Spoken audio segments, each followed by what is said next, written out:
Hi church, my name's Nat and I'm doing today's Advent reflection, and today's is from 1 Kings 19, 1 to 10, and it's looking at the story, part of the story of Elijah. Now Elijah's someone who's always really interested me as a biblical character, and throughout his story in Kings he is kind of at odds with Ahab and Jezebel, and there's kind of like an ongoing battle between them. And in our story today, he has just finished, I suppose, battling with the prophets of Baal in order to combat them and start a rainstorm. And he's just fled back to Jezreel and received the news that Jezebel wants to kill him. So he fears for his life and he's taken off, and that's kind of where what this passage looks at, his fleeing away.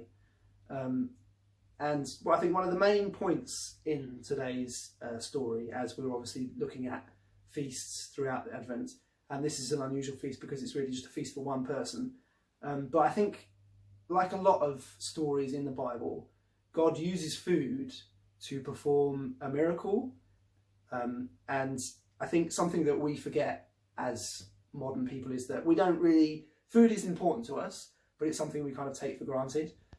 It's something that we always have, and when it comes to our needs, we're always thinking about other things like, oh, I want a bigger house, or I want a good job, or I want to be able to buy my friends presents for Christmas, or things like that. We don't really think, oh, I really need food. But when you're looking at the Old Testament especially, food was really important to people. And in this passage, God provides food for Elijah. He's run away, he's hiding in a cave, and he wants to basically end it all. He cries out to God that, just kill me, Lord. I've had enough.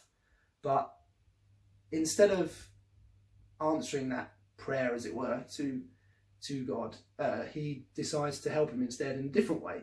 And this is one of the main points, I think, in this passage, that we can often pray to God and he will answer our prayer, but he answers it in different ways.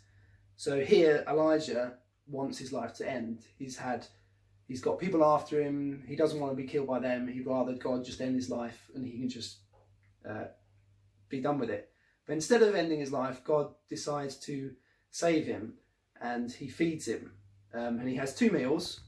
And this is kind of where some of the miracle is, that he has 2 meals and then he's able to travel 40 days and 40 nights on just 2 meals and get to Mount Sinai.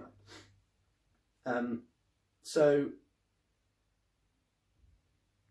it really shows how God is willing to answer our prayers, but he doesn't always answer the prayers in the ways we think that we want them answered. Like Elijah wanted to die, but God was like, no, I've got more plans for you, so I'm going to feed you and send you on your way.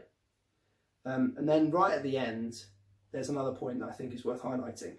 And God's asked, when he gets to Mount Sinai, he asks Elijah, what are you doing here?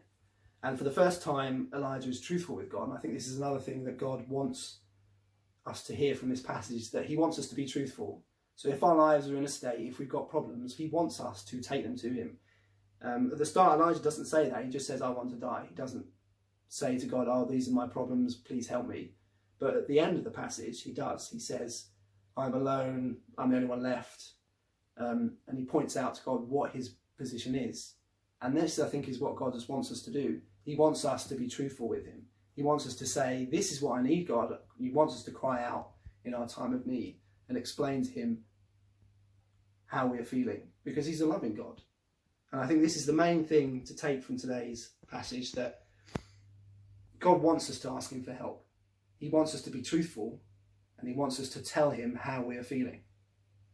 And I think that's an important thing to remember today, that whatever your situation, that God is there. He wants you to tell him how you're feeling. Doesn't matter how you're feeling, whether it's good, bad, or anything in between. That he wants to know how you're feeling, and he wants to be able to help you. And the best way he can do that is by us telling him how we're feeling and what we need.